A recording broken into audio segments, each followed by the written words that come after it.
studying the Word of God is going to change you. Now that I've interviewed 36 biblical scholars and I've had like hours of footage where I'm like, hey, yeah, this is a cool verse. What's it mean?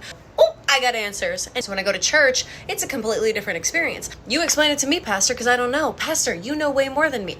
Stop. They don't know, okay? And that's just based on the curriculum, but that's another conversation for another day. Call me problematic, but I was in church a couple Sundays ago and they were talking about the bleeding woman.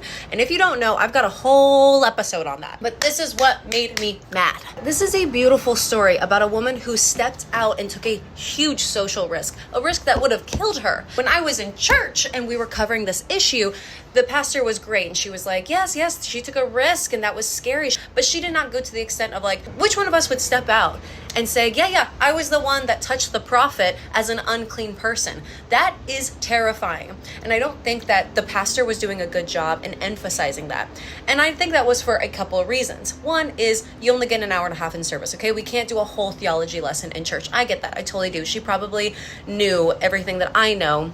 There's just a time and place for some things. But this is my point. We miss out on the deeper meanings of theology that actually help us as Christians grow in relationship with Christ. We cannot grow to a depth that is deserving of giving our mind, soul, body, spirit to a God when we just get these surface level Bible stories. We need to know our God. And I think that there is a new wave of Christianity that is waking up and saying, hey, wait, if I love something, I want to know it. I want to know it intimately, and I'm not getting that at church, so where else do I go? And what frustrated me is that in that sermon that I was watching this woman say, yeah, that woman took a risk, but she was healed, take a risk on God and he will heal you, blah, blah, blah, blah, blah. Great sermon, by the way, loved it. She missed out on mentioning how much Torah that woman knew, how it was referenced in Malachi, in Ruth, it was referenced in Numbers. Here we are in church missing this beautiful interconnection of the New Testament with the Old.